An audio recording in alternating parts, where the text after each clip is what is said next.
এই দিনের খুবই গুরুত্ব আছে। কেন গুরুত্ব আছে? শুধু এই রোজার বদলে নয়, আরো অনেকগুলো ঘটনা আছে, এই জন্য ফজিলত আছে। আমরা দুনিয়াতে আসছি, আসার যে মাধ্যম সেটা হচ্ছে আমাদের পিতা আদম আলাইহিস সালাম। আমরা জানি না যে আদম আলাইহিস সালামকে আল্লাহ সৃষ্টি করেছে, কিন্তু কোন দিনে, কোন তারিখে, কোন মাসে করেছে এটা জানি না। দিনাকে আল্লাহ শুক্রবার দিন সৃষ্টি করেছে, কিন্তু ওই দিনটা ছিল কি 10 মুহররম। ওই দিনে আল্লাহ আদম আলাইহিস সালামকে সৃষ্টি করেছে। আল্লাহ পাক এই দিনে অনেকগুলো ঘটনা, তার মধ্যে আমরা বিশুদ্ধ ঘটনা পাচ্ছি প্রায় 19টা থেকে 20টা, কিন্তু অন্যান্য রেওয়ায়েতের মধ্যে, হাদিসের মধ্যে থেকে পাওয়া যায় প্রায় 313টা মতো ঘটনা আছে। এই একটা দিনে আল্লাহ পাক ঘটিয়েছে কতটা? 313টা মতো। বিশুদ্ধ মতো আমরা পাই প্রায় 19টা থেকে 20টা। এই 10 মুহররম আল্লাহ পাক এই দিনে আল্লাহ পাক এই ঘটনাগুলো ঘটিয়েছে। তাও আবার শুধু সাধারণ মানুষ নয়, যিনারা হচ্ছে কি পয়গম্বর, নবী রাসূল, তাদের জীবনী এই দিনে ঘটিয়েছে। এক নম্বরে আল্লাহ পাক হযরত আদম আলাইহিস সালামকে এই দিনে সৃষ্টি করেছে। আদম আলাইহিস সালামকে সৃষ্টি করেছে, এই আলোচনাগুলো কোরআনে অনেক জায়গায় আল্লাহ পাক বলেছে। আর সূরা বাকারার মধ্যে বলেছে, এরপরে সূরা সাদের মধ্যে বলেছে। আল্লাহ পাক বাকারার 100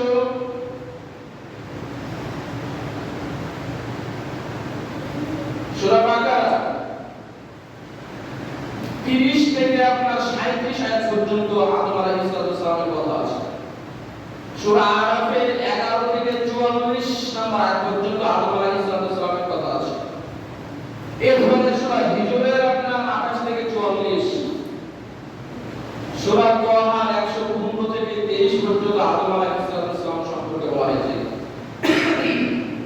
তিনাকে আদম আলাইহিস সালামকে আল্লাহ পাক 3টা পর্যায়ে সৃষ্টি করেছে, আমাদেরকেও আল্লাহ পাক 3টা পর্যায়ে সৃষ্টি করেছে। আল্লাহ পাক বলছেন, ইসফারা রাব্বুকা লিল মালাইকাতি ইন্নী খালিকুম বাশারাম মিন সুলালাতিন মিন তিন। যখন আপনার রব ফেরেশতাদেরকে বললেন, আমি দুনিয়াতে প্রতিনিধি সৃষ্টি করব, মানুষ সৃষ্টি করব, সেটা কি থেকে?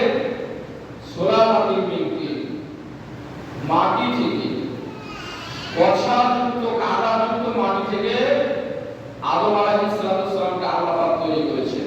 আল্লাহ পাক বলছে সূরা সাফাতের মধ্যে আছে, মিন তিনিন লাযিম।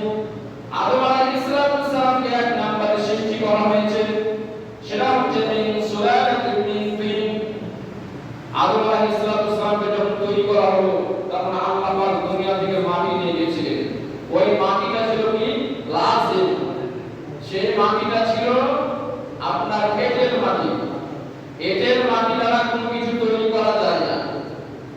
এজন্য আল্লাহ পাক কি করলেন? এই এঁটেল মাটিকে আল্লাহ পাক 40 বছর আসমান থেকে বৃষ্টি বর্ষণ করালেন ওই মাটির উপরে। এরপরে এই মাটিটা 40 বছরের বৃষ্টিতে ভিজে ভিজে কি হয়েছে? যে সলসলিন মিন হামাইন মাসনুন, এটা আপনার কাদা মাটি হয়ে গেছে। আর যখন কাদা মাটি হয়ে যায়, আমরা পূর্বে দেখেছি আমাদের বাপ-দাদা কি করেছে? মাটির বাড়ি তৈরি করার জন্য মাটিকে কেটে ওটাকে গোল করে ঘিরে পানি কি করেছে? দিয়ে বেঁধে রেখেছে, ভিজিয়ে রেখেছে 1 দিন 2 দিন। এরপর যখন মাটিটা ভিজে গেছে, তখন কি করেছে? ওটাকে শোনার পরে কি করেছে? ঘরের কাজ নির্মাণ করেছে। তো আল্লাহ পাক সেই ঘর করলেন, 40 বছর বৃষ্টি বর্ষণ করলেন এঁটেল মাটির উপরে। এরপরে আল্লাহ পাক সলসলিন মিন হামাইন মাসনুন, এটাকে কাদা মাটি করে দিলেন। এই কাদা মাটিকে আবার 40 বছর আল্লাহ পাক রেখে দিলেন।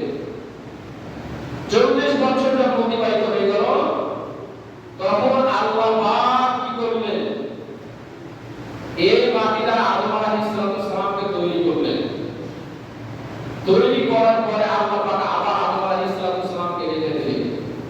রেখে দেওয়ার পরে যখন কি 40 বছরকে আল্লাহ পাক বললেন আসমানের সূর্যকে যে আদম আলাইহিস সালামের দেহের উপরে 40 বছর কি করো তোমার রোদের তাপ দাও। 40 বছর পরে আদম আলাইহিস সালাম হলেন সলসলিন ফাখর, ধনধনে একটা কি দেহ সমতুল্য একটা মানুষ হয়ে গেল, যার ভিতরে কিছুই নেই, মূর্তি ফাঁকা। এই আল্লাহ পাক 40 বছর পরে আদম আলাইহিস সালামকে রূহ দিয়েছিলেন। রূহ দেওয়ার পরে আদম আলাইহিস সালামের ভিতরটা কি করছিল? বিড়বিড় করছিল। আমাদের ভিতরে যখন ময়লা ঢুকে তখন আমাদের নাকটা কি করে? শুনশুন করে, এরপরে হাঁচি আসে। তো আদম আলাইহিস সালামের ভিতরটা যখন বিড়বিড় করছিল তখন আল্লাহ পাকের হুকুমে একটা হাঁচি দিয়েছিলেন, যে হাঁচির মাধ্যমে আদম আলাইহিস সালামের ভিতরে যা কিছু ছিল ময়লা আবর্জনা সব বের হয়ে গিয়েছিল। সুবহানাল্লাহ। এরপর তিনি বললেন আদম আলাইহিস সালামকে আল্লাহ পাক বললেন যে তুমি এই হাঁচি শুকরিয়া আদায় করার জন্য আলহামদুলিল্লাহ বলো। তখন তিনি আলহামদুলিল্লাহ বলেছিলেন। আর ওটা শিক্ষাটা আদম আলাইহিস সালামকে কেন দিয়েছিলেন? যে কিয়ামত পর্যন্ত তোমার যত সন্তান আসবে, তোমার যত কি আসবে আওলাদ আসবে, তোমার উত্তরসূরি সকলেই যখন কি করবে এই হাঁচি দিবে, তখন কি করবে? হাঁচি জবাবে আলহামদুলিল্লাহ বলবে। তো আদম আলাইহিস সালামকে যে দিন তৈরি করেছিলেন সেই দিনটা ছিল কি 10 মুহররম আশুরা, এই মুহররম মাসে। এরপরে আদম আলাইহিস সালামকে আল্লাহ পাক বলেছিলেন জান্নাতে থাকার জন্য। আর জান্নাতে থাকার পরে আল্লাহ পাক বললেন তোমরা দুজনে জান্নাতে থাকো, জান্নাতের নাজ নিয়ামত খাও, হাইতুমা শিতুমা যা ইচ্ছা তাই খাও। এরপরে তিনি বললেন ওয়ালা আরনা তাকরাবা, তোমরা যাবে না হাজি ওর নিকটে, সাদা ওই গাছের নিকটে। যদি যাও তাহলে কি মেন মানে হবে জালিম, গাছের কাছে যাওয়া মাত্র তুমি কি হয়ে যাবে? জালিমদের অন্তর্ভুক্ত হয়ে যাবে। এই একটা সীমা রেখা দিলেন আদম আলাইহিস সালামকে এবং হাওয়াকে। এই একটা সীমার মধ্যে অনেকগুলো দুনিয়াতে আমাদের শিক্ষা আছে। আমাদেরকে ওখান থেকে শিক্ষা দিল যে তোমরাও কি দুনিয়াতে কি করবে? পর্যবেক্ষণ করবে, খাবে, তবে ওই গাছের কাছে যাবে না। মানে দুনিয়াতে যত রকমের কি নিকৃষ্ট জায়গা আছে ওই নিকৃষ্ট জায়গায় যাবে না। আর কি ওই গাছের কাছে যাওয়ার পরে আল্লাহ পাক বলেছিলেন ওই গাছের ফল খাবে না। আমাদের ওই ঘরের মাধ্যমে শিক্ষা দিলেন কি দুনিয়াতে তোমরা সব খাবে হালাল জিনিস, কিন্তু ওইরকম দুর্গন্ধ জিনিস, পছন্দযুক্ত জিনিস, হারাম জিনিস তোমরা ভক্ষণ করবে না। এটা আল্লাহ আলাইহিস সালামের মাধ্যমে আমাদেরকে শিক্ষা দিয়েছিলেন। দুনিয়াতে আমরা কি পর্যবেক্ষণ করতে পারবো, ভ্রমণ করতে পারবো, কিন্তু কোন জিনিসগুলো যেগুলো আল্লাহ পাক আমাদেরকে বলেছেন কুরসিল ফিল আরদ, আমার জমিনে কি করো তোমরা ভ্রমণ করো, দেখো। আল্লাহ পাক দেখতে বলেছেন, কিন্তু আল্লাহ পাকের সৃষ্টি, আল্লাহ পাকের হালাল জিনিস, আল্লাহ পাকের নিয়ামত দেখতে বলেছে। ওই গাছের কাছে যেও না মানে কি গাছের কাছে যাওয়াই হচ্ছে কি জুলুমের অন্তর্ভুক্ত হয়ে যাওয়া, সীমা লঙ্ঘন করা। যত অন্যায় কাজ আছে ওই অন্যায় কাজের কাছে যদি আমি যাই তাহলে সীমা লঙ্ঘন করা হবে। আর যত রকমের খারাপ খাবার আছে ওই ফলটা বুঝে দিলে এই ফল খাবে না। কারণ দুনিয়াতে যত রকমের খারাপ জিনিস আছে, হারাম জিনিস আছে, কি আছে? মদ হারাম, ঘুষ খাওয়া হারাম, সুদ খাওয়া হারাম, এই যে আপনার বিড়ি খাওয়া হারাম, জর্দা খাওয়া হারাম, গুড় খাওয়া হারাম, যত হারাম খাবার আছে ওই ফলটা আমাদেরকে ইশারা করে দেখিয়ে দিলেন। এরপরে শয়তান কি করলো? আদম আলাইহিস সালামকে এবং হাওয়াকে হাওয়ার মাধ্যমে কি করেছিল? কুমন্ত্রণা দিয়েছিল। ফাওয়াসওয়াসা, আল্লাহ পাক বলছেন শয়তান তাদেরকে ওয়াসওয়াসা দিয়েছিল, লিয়াবলুয়া, পরীক্ষা করেছিল তাদেরকে। দুইটা জিনিসের টোপ দিয়েছিল। কয়টা জিনিসের? দুইটা জিনিসের। এক নাম্বার টোপ দিয়েছিল হাল আদুল্লুকা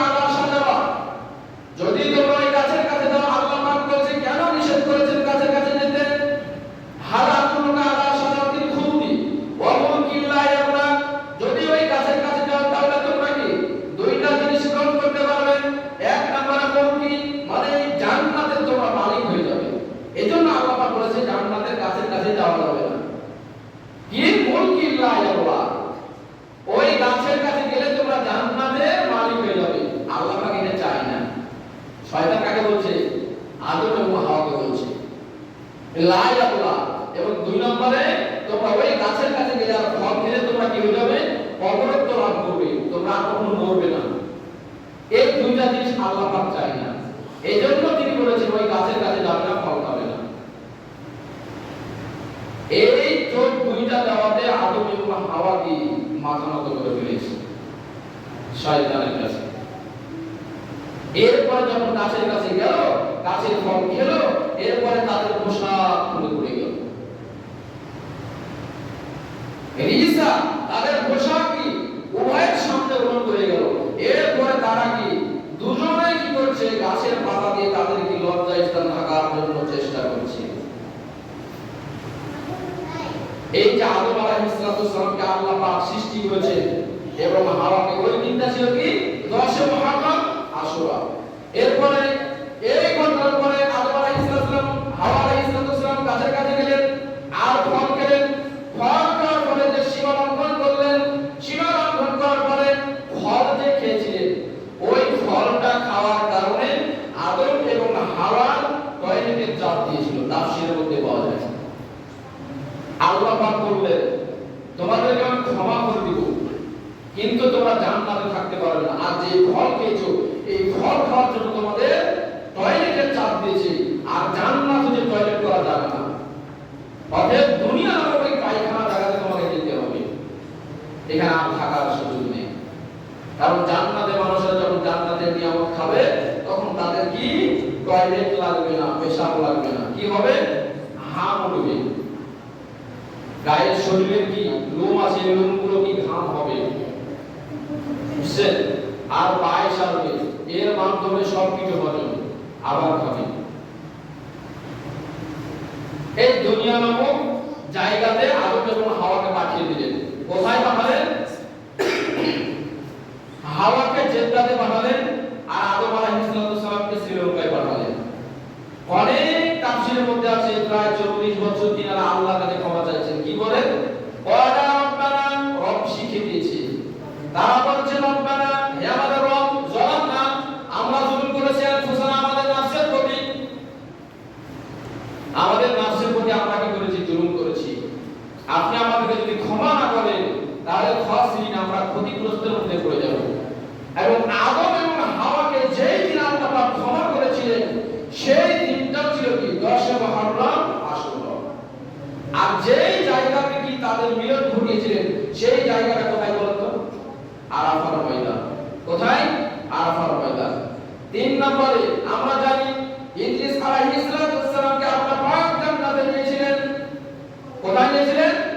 জান্নাতে নিয়েছিলেন। যেই দিন জান্নাতে ইদ্রিস আলাইহিস সালামকে নিয়েছিলেন, সেই দিনটা ছিল কি 10 মুহররম আশুরা। আল্লাহ পাক বলেন সূরা মারিয়ামের 56 এবং 57 নম্বর আয়াতে, ওয়াজকুর ফিল কিতাবি ইদ্রিস ইন্নাহু কানা সিদ্দীকান নাবিয়্যা। ইদ্রিস আলাইহিস সালাম একজন কি সিদ্দীকিন, সত্যবাদী নবী ছিলেন। ওয়ারাফা'নাহু মাকানান আলিয়্যা, আর আল্লাহ পাক তিনাকে উঁচু মাকামে কি করেছিলেন? আরোহণ করেছিলেন, জান্নাতে নিয়ে গিয়েছিলেন। এখানে একটা ঘটনা আছে। ইদ্রিস আলাইহিস সালামের সাথে কি আজরাইল আলাইহিস সালাম বন্ধুত্ব করতে চেয়েছিলেন। তিনি বলেছেন আমি যে তার সাথে কি বন্ধুত্ব করি না, কারোর সাথে বন্ধুত্ব করি না। তখন আজরাইল বলেছিল যে আমার মতো ফেরেশতার সাথে আপনি বন্ধুত্ব করেন না। তাহলে কেমন মানুষ ছিলেন? 3টা পর্যায়ে তিনি বন্ধুত্ব করেছিলেন। এই 3টা পর্যায়ে শেষ পর্যায়ে যেটা ছিল 3 নাম্বার, সেটা হচ্ছে আমাকে জান্নাতে নিয়ে যেতে হবে। আল্লাহ পাকের হুকুমে তাকে জান্নাতে নিয়ে গেছেন। আল্লাহ পাক বলেছে ওয়ারাফা'নাহু মাকানান আলিয়্যা, তোমার রব তাকে উঁচু মাকামে জান্নাতে নিয়ে গেছিলেন। ওই দিনটা ছিল কি 10 মুহররম আশুরা, যেদিন ইদ্রিস আলাইহিস সালামকে আল্লাহ পাক কোথায় নিয়েছিলেন? জান্নাতে। এরপরে 4 নম্বরে হযরত নূহ আলাইহিস সালাম, এর অনেক তাফসীর আছে। সূরা হুদের কি 36 থেকে একবার কি 46 নম্বর আয়াত পর্যন্ত তাফসীর আছে নূহ আলাইহিস সালামের কথা। নূহ আলাইহিস সালাম তিনি হায়াত পেয়েছিলেন কত বছর বলুন তো? 950 বছর তিনি কি হায়াত পেয়েছিলেন। 950 বছর তিনি দাওয়াত দিয়েছিলেন। এই 950 বছর দাওয়াত দিয়ে তিনি মাত্র 80 থেকে 82 জনকে কি করেছিলেন, আল্লাহর পথে নিয়ে এসেছিলেন। 950 বছর দাওয়াত দিয়েছেন। তিনাকে নানান ভাবে নির্যাতন করা হয়েছে। কাফেররা তাকে কি করত, তার মুখে গামছা ভরে দিয়ে তাকে নানান ভাবে নির্যাতন করত, পিটিয়ে পিটিয়ে কি অজ্ঞান করে দিত, এরপরে পাহাড়ের প্রদেশে ফেলে দিত। এরপর যখন 3 দিন পর জ্ঞান ফিরত, তখন তিনি সুস্থতা লাভ করে আবার দাওয়াত দিতেন। যে নূহ আলাইহিস সালামকে আল্লাহ পাক শেষ পর্যায়ে কি বললেন, নৌকা তৈরি করো। এই নৌকার মধ্যে আল্লাহ পাক কি করেছিলেন, তার উম্মত যেগুলো ইসলাম গ্রহণ করেছিল তাদেরকে সকলকে নৌকাতে আরোহণ করেছিলেন। আর প্রত্যেক প্রাণীর জোড়া জোড়া তিনি কি করেছিলেন, ওই নৌকার মধ্যে তুলেছিলেন। প্রত্যেক প্রাণী এই নূহ আলাইহিস সালাম যখন নৌকাতে 40 দিন ছিলেন, 40 দিন পরে যখন আল্লাহ পাক জুদি নামক পর্বত পাহাড়ে যখন ঠেকিয়ে দিলেন, নামিয়ে দিলেন, ওই দিনটা ছিল কি 10 মুহররম আশুরা। অনেকগুলো ঘটনা। এরপরে কি 5 নম্বরে ইউসুফ আলাইহিস সালামের কথা আমরা শুনেছি। ইউসুফ আলাইহিস সালাম আল্লাহ পাক তিনাকে বিশাল পরীক্ষা নিয়েছিলেন, আর এই পরীক্ষার ফলস্বরূপ মিশরের বাদশা বানিয়েছিলেন। তো ইউসুফ আলাইহিস সালামকে যখন পিতার থেকে আল্লাহ পাক কি করলেন, ছিন্ন করে নিলেন। এরপরে প্রায় কি 20 থেকে 25 বছর পিতার থেকে সন্তান আলাদা। যেই দিন পিতা পুত্র একত্রিত হয়েছিলেন, সেই দিনটা ছিল কি 10 মুহররম আশুরা। এরপরে হযরত মুসা আলাইহিস সালামের কথা আমরা শুনেছি। মুসা আলাইহিস সালামকে আল্লাহ পাক যেই দিন ফেরাউনের হাত থেকে দরিয়া পার করে দিয়েছিলেন, ওই দিনটা ছিল কি 10 মুহররম আশুরা। মুসা আলাইহিস সালাম যখন দরিয়ার কাছে চলে গেছেন, আর ফেরাউনের দরবার আসছে, সামনে দরিয়া। এখন তার উম্মতেরা বলছে, আমরা তো ঘেরাও পড়ে গেছি, ফেরাউন তো আমাদেরকে কি করবে, এই দরিয়াতে ডুবিয়ে মারবে। মুসা আলাইহিস সালাম বলেন, আবার আল্লাহ পাক দেখছেন, আল্লাহ পাক ইশারা করে বললেন, ওয়ালা তিলকা বিয়ামিনিকা ইয়া মুসা, হে মুসা তোমার হাতেরটা কি? মুসা আলাইহিস সালাম বলেন, ক্বালা হিয়া আসা, এটা আমার লাঠি। তখন আল্লাহ পাক বললেন, এই লাঠি দ্বারা দরিয়ার মধ্যে আঘাত করো। যেমনই দরিয়ার মধ্যে আঘাত করলেন, সাথে সাথে একবারে কি 12টা রাস্তা, 12টা গর্তের জন্য আল্লাহ পাক তৈরি করে দিয়েছিলেন। সুবহানাল্লাহ। আর তিনি পার হয়ে কি করলেন, ওই পারে চলে গেলেন। ওই দিনটাও ছিল কি 10 মুহররম আশুরা। মুসা আলাইহিস সালামের অনেক ইতিহাস আছে। এরপর মুসা আলাইহিস সালামের সাথে আল্লাহ পাক 7 নম্বরে কথা বলেছিলেন তুর পাহাড়ে, ওই দিনটাও ছিল কি 10 মুহররম আশুরা। এরপর আমরা হযরত ইউনূস আলাইহিস সালামের কথা আমরা শুনেছি। ইউনূস আলাইহিস সালাম তিনি মাছের পেটেও কি 40 দিন ছিলেন। 40 দিন পরে যখন তিনি মাছের পেট থেকে আল্লাহ পাক তাকে কি কিনারাতে পৌঁছে দিলেন, সেই দিনটাও ছিল কি 10 মুহররম আশুরা। ইউনূস আলাইহিস সালাম তিনি দেশ ছেড়ে পালিয়ে যাচ্ছেন, যে নৌকাতে আরোহণ করলেন, ওই নৌকা মাঝি কি করতে পারে না, মেশিন স্টার্ট দিতে পারে না। নানান চেষ্টা করার পর যখন মেশিন স্টার্ট হচ্ছে না, তখন ওই মাঝির মুখ দিয়ে বের হয়ে গেল। মাঝি বলছেন, এই নৌকার মধ্যে এমন একজন লোক আছে যে তার মুনিবের হুকুম ছাড়া দেশ ত্যাগ করেছে। কি করছে? তার মুনিবের হুকুমের ছাড়া কি করছে, সে দেশ ত্যাগ করে পালিয়ে যাচ্ছে। এই নৌকাতে ওই লোক আছে, যতক্ষণ না ওই লোক এই নৌকা থেকে নামবে, ততক্ষণ পর্যন্ত নৌকা স্টার্ট হবে না। মানুষেরা তখন কি একদিকে ওর দিকে তাকাতাকি করছে। তখন বলল, একজন মানুষ সকলের নামে লটারি করো, যার নাম উঠবে তাকে কি দরিয়াতে ফেলে দেব। লটারি করা হলো। যখন লটারি করা হলো, প্রথমে লটারিতে কি যখন নাম তোলা হলো, তখন ইউনূস আলাইহিস সালামের নাম আসলো। মানুষেরা বলছে, এটা আমরা মানি না, এই লোক এই কাজ করতে পারে না। আবার লটারি করো, আবার লটারি করা হলো। আবার যখন লটারি করা হলো, 2 নম্বরে ইউনূস আলাইহিস সালামের নাম আসলো। মানুষেরা বলছে, এটা মানি না, আবার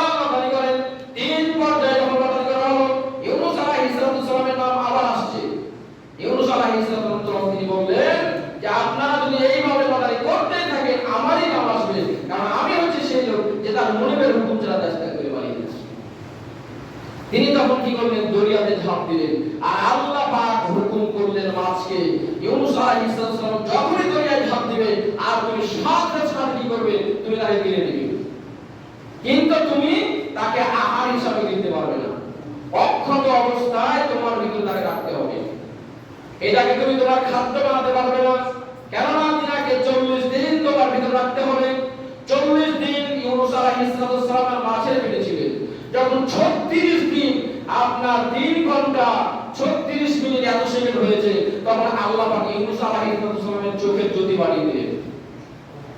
এত জ্যোতি বাড়িয়ে দিলেন, জ্যোতি বাড়ার কি মাধ্যমে তিনি মাছের পেটের থেকে দেখতে পাচ্ছেন গভীর জলের নিচে ছোট্ট একটা প্রাণী যে আল্লাহ পাকে কি করছে? জিকির করছে, আল্লাহ পাকে তাসবিহ করছে। মাছ দ্বারা বুঝিয়ে দিলেন তুমি জুলুম করেছো, অন্যায় করেছো, তুমিও আল্লাহ পাককে স্মরণ করো। তখন ইউনূস আলাইহিস সালাম সম্পর্কে বলা হচ্ছে সূরা আম্বিয়ার 87-88 নম্বর আয়াত, ওয়াজান্নুন, আর ওই মাছ করার কথা স্মরণ করো যখন তিনাকে 40 দিন মাছের পেটে রাখা হয়েছিল। এরপরে যখন এই নিদর্শন দেখা হলো, তখন তিনি বললেন আল্লাহু লা ইলাহা ইল্লাল্লাহ, আল্লাহ ছাড়া কোনো ইলাহ নেই। তিনি বললেন আল্লাহ ছাড়া কোনো ইলাহ নেই, আর আমি কি জানেন যে অন্তর্ভুক্ত আমি জুলুম করেছি, আল্লাহ পাক তুমি আমাকে ক্ষমা করো। আল্লাহ পাক সাথে সাথে ক্ষমা করে দেন, তিনাকে দরিয়ায় পৌঁছে দিলেন। আর আল্লাহ পাক বললেন ফাসতাজাবনা লাহু ওয়া নাজাইনাহু মিনাল গাম ওয়া কাযালিকা নুনজিল মুমিনিন। শুধু তোমাকে নয়, কিয়ামত পর্যন্ত যত মানুষ এইভাবে জুলুম করবে, অন্যায় করবে, আর আমি আল্লাহ পাকের কাছে ক্ষমা চাইবে, আমি তাদেরকে ক্ষমা করে দেব। সুবহানাল্লাহ। তাহলে যেই দিন ইউনূস আলাইহিস সালামকে আল্লাহ পাক দরিয়ায় পৌঁছে দিলেন, সেই দিনটাও ছিল কি? 10 মুহররম, আশুরা। এরপরে আমাদের জাতির পিতা ইব্রাহিম আলাইহিস সালামকে কি করেছিলেন? নমরুদ আগুনের মধ্যে নিক্ষেপ করেছিলেন। নমরুদ কি করলেন?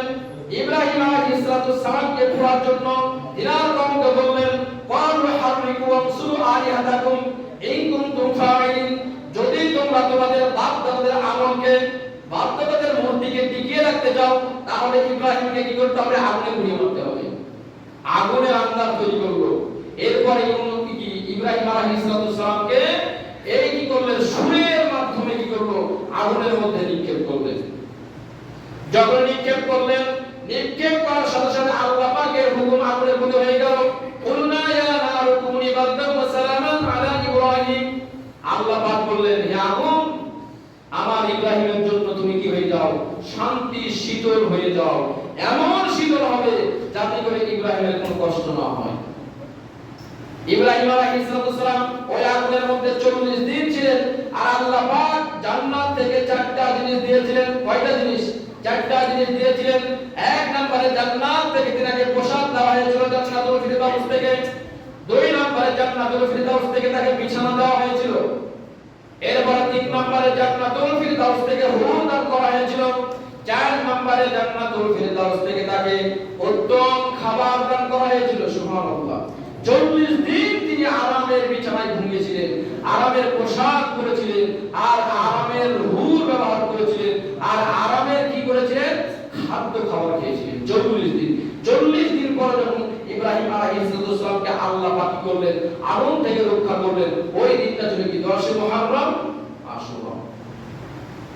এরপরে কি?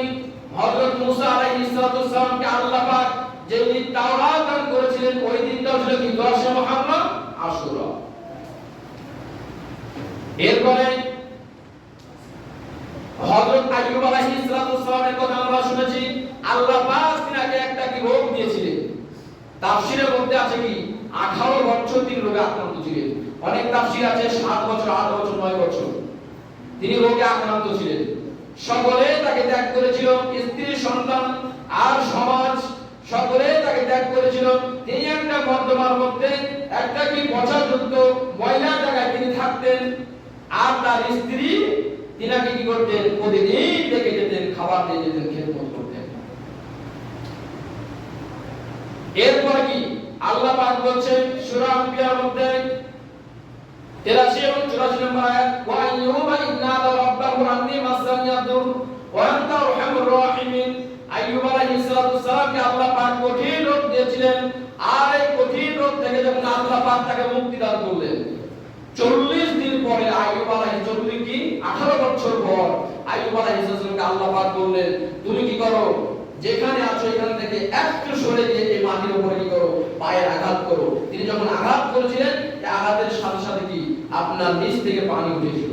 এই পানি দ্বারা আল্লাহ পাক বললেন তুমি গোসল করো। গোসল করার সাথে সাথে তার গায়ে যত রকমের রোগ জীবাণু ছিল সব আল্লাহ পাক ভালো করে দিলেন। আর জান্নাত থেকে পোশাক দান করলেন। এরপরে স্ত্রীকে ফিরিয়ে দিলেন, সন্তান ফিরিয়ে দিলেন। এরপর আল্লাহ পাক বলছে তাকে আমি আরো আওলাদ দান করলাম। যেই দিন তাকে রোগ থেকে আইয়ুব আলাইহিস সালামকে আল্লাহ পাক মুক্তি করেছিলেন, ওই দিনটা ছিল কি 10 মুহররম আশুরা।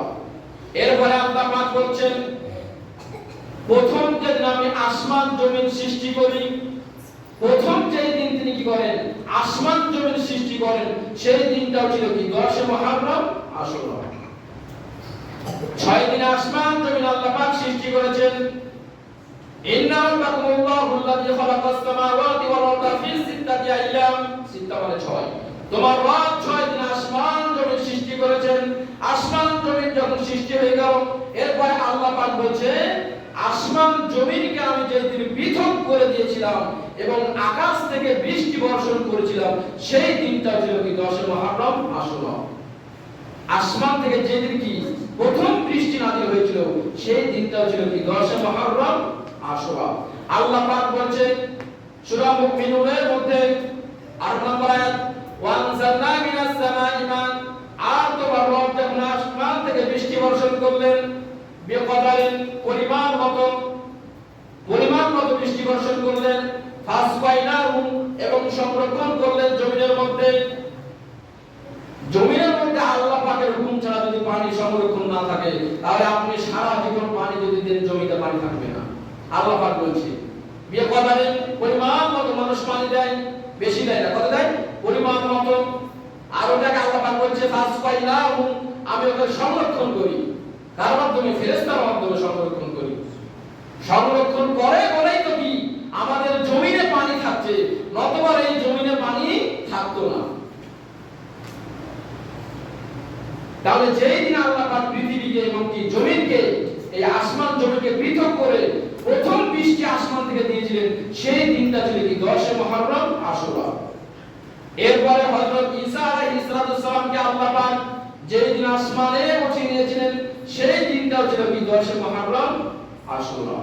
আল্লাহ পাক বলেন সূরা মাইদার মধ্যে, ওয়া মা ক্বাতালুহু ইয়াকিনা, তারা ঈসা আলাইহিস সালামকে হত্যা করেনি। অথবা আল্লাহ পাক বলেন বার রাফাহুল্লাহু ইলাইহি, তোমার রব তাকে কি চতুর্থ আসমানে উঠিয়ে দিয়েছে। ঈসা আলাইহিস সালাম কোথায় আছেন? চতুর্থ আসমানে আছেন। তিনি আবার কি করবেন? এই দুনিয়াতে আসবেন। আবার কি নবীর উম্মত হিসাবে আমাদেরকে কি করবেন? দ্বীনের দাওয়াত দিয়ে কি করবেন? মানুষকে মুসলমান বানিয়ে কি করবেন? তিনি জান্নাতি মানুষ হিসাবে আমাদের কি করবেন? আল্লাহর দরবারে হাজির করবেন। এরপরে ঈসা আলাইহিস সালামকে আল্লাহ পাক যেই দিন ইনজিল কিতাব দান করেছিলেন, ওই দিনটাও ছিল কি 10 মুহররম আশুরা। এরপরে আমরা জানি হযরত সুলাইমান আলাইহিস সালামের কথা, যেই দিন হযরত সুলাইমান আলাইহিস সালামকে আল্লাহ পাক কি করেছিলেন? রাজত্ব কেড়ে রাজত্ব দিয়েছিলেন, ওই দিনটাও ছিল কি 10 মুহররম আশুরা। হযরত সুলাইমান আলাইহিস সালামের অনেক ঘটনা আছে। একদিন আল্লাহ পাক দাউদ আলাইহিস সালামকে বললেন যে দাউদ, তোমার তো বয়স হয়ে গেছে, তো তুমি তো এই রাজ্যের গোটা পৃথিবীর তিনি বাদশা, গোটা পৃথিবীর তিনি বাদশা। তোমার তো বয়স হয়ে গেছে, তোমার তো অনেকগুলো সন্তান, তোমার অনেকগুলো সন্তানের মধ্যে একটা সন্তানকে তুমি কি করো? তোমার এই রাজ্যের দায়িত্ব দাও। তিনি বললেন আমার তো অনেকগুলো সন্তান, কাকে দায়িত্ব দেব? তিনি বললেন তোমার সন্তানের মধ্যে সবচেয়ে যে চালাক বিচক্ষণ, তাকে তুমি দায়িত্ব দাও। কিভাবে?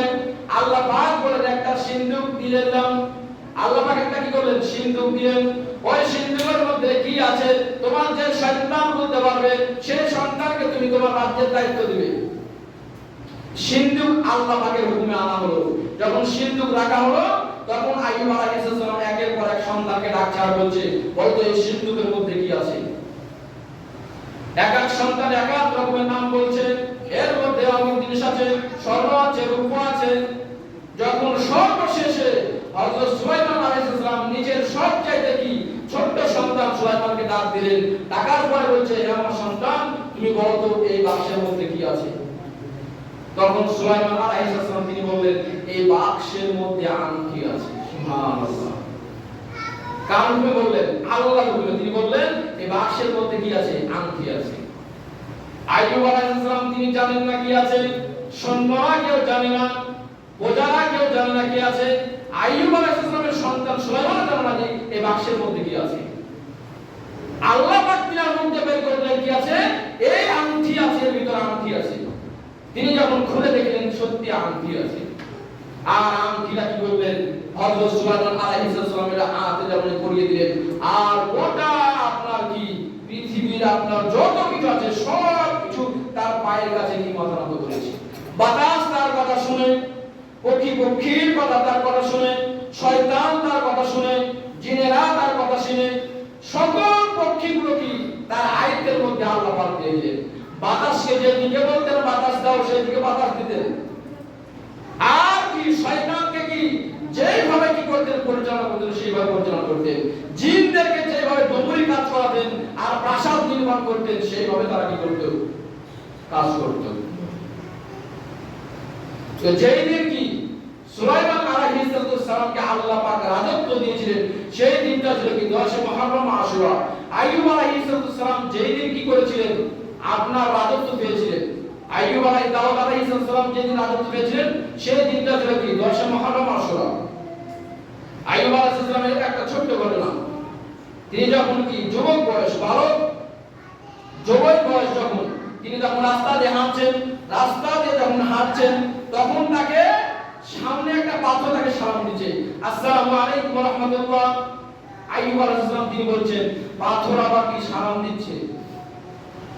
এরপর তিনি বলছেন, আমি কিন্তু যেন পাথর না, আমি কোন সাধারণ পাথর না, আমি হচ্ছে কি ওই পাথর, যেই পাথর কি হারুন আলাইহিস সালাম, যিনি মুসা আলাইহিস সালামের ভাই নবী, তিনার কাছে আমি সব সময় থাকতাম। আর তিনি যখন বিপদে পড়তেন তখন আমাকে কি করতেন? আঘাত করতেন মানুষের শত্রুকে, আর আমি তাদেরকে হত্যা করতাম। তুমি আমাকে কি করো? তোমার পকেটের মধ্যে রাখো, তোমার কাজে লাগবে। তখন কি দাউদ আলাইহিস সালাম তিনি বললেন, পাথরটাকে কি করলেন? অনেক তাফসীরের মধ্যে পকেটে রাখলেন, কেউ বলছে ঝোলার মধ্যে রাখলেন। এরপর তিনি সামনে আবার অগ্রসর হলেন, তখন আবার একজন পাথর কি করছে? তাকে সালাম দিচ্ছে, আসসালামু আলাইকুম ওয়া রাহমাতুল্লাহ।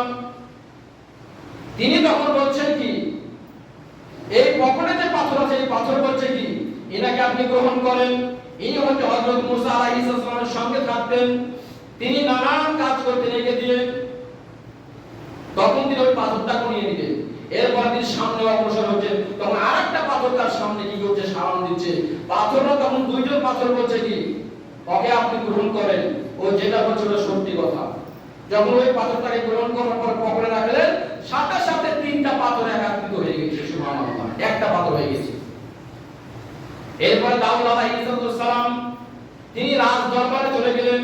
রাজ দরবারে যাওয়ার পরে তালুত বাদশা তিনি বলছেন, তোমাদের মধ্যে যে ব্যক্তি জালুতকে যুদ্ধ করে হত্যা করতে পারবে, এই রাজ্যকে ফিরিয়ে আনতে পারবে, তাকে আমি এই রাজ্যের অর্ধেক দান করে দিব। আর আমার একটা মেয়ে আছে, এই মেয়ের সাথে তার বিবাহ দিব।